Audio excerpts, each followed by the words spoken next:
सिकंदर महान का जन्म 20 जुलाई 356 ईसा पूर्व को पेला में सेडोन यूनान में हुआ था।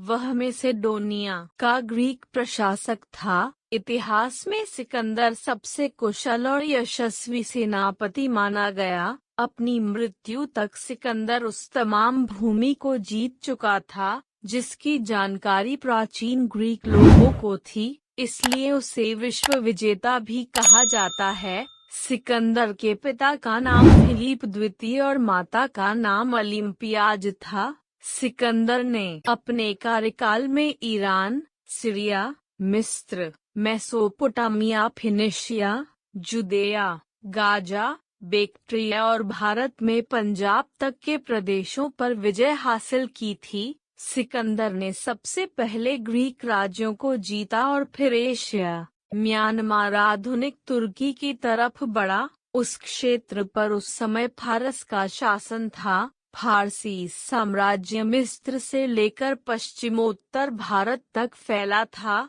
फारस के शहदारा तृतीय को 3 अलग-अलग युद्धों में पराजित किया। हालांकि उसकी तथाकथित विश्व विजय फारस विजय से अधिक नहीं थी। उसे शहदारा के अलावा अन्य स्थानीय प्रोतापाले से भी युद्ध करना पड़ा था। मिस्र, बैक्ट्रिया तथा आधुनिक तजाकिस्तान में स्थानीय प्रतिरोध का सामना करना पड़ा था। भारत में सिकंदर का पुरु से युद्ध हुआ, जिसमें पुरु की हार हुई। भारत पर सिकंदर के आक्रमण के समय चाणक्य तक्षशिला में अध्यापक थे। तक्षशिला और गांधार के राजा आमीन ने सिकंदर से समझौता कर लिया। चाणक्य ने भारत की संस्कृति को बचाने के लिए सभी राजाओं से आग्रह किया, किंतु सिकंदर से लड़ने कोई नहीं आया।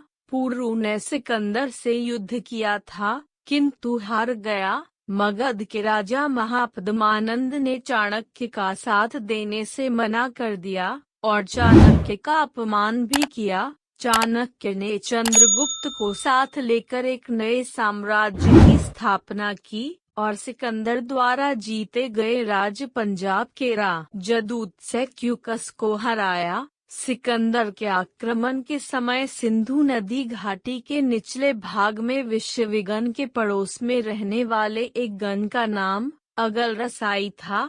सिकंदर जब सिंधु नदी के मार्ग से भारत में वापस लौट रहा था तो इस घर के लोगों से उसका मुकाबला हुआ। अगलरसोई लोगों ने सिकंदर से जमकर लोहा लिया। उनके तीर से सिकंदर घायल भी हो गया, लेकिन अंत में विजय सिकंदर की ही हुई। उसने मशक दुर्ग पर अधिकार कर लिया और भयंकर नरसंहार के बाद अगलरसोई लोगों का दमन कर दिया। भारतीय सैन्य बल अपने परम रूप में राजा पोरस की सेना में दिखाई दिए, जो सिकंदर का सबसे शक्तिशाली शत्रु था। उसने आर्यन के अनुमान के अनुसार 30,000 पैदल सिपाहियों, 4,000 घुड़सवारों, 300 रथों और 200 हाथियों की सेना लेकर सिकंदर का मुकाबला किया। उसकी पराजय के बाद भी सिकंदर को उसकी तरफ मैत्री का हाथ बढ़ाना पड़ा।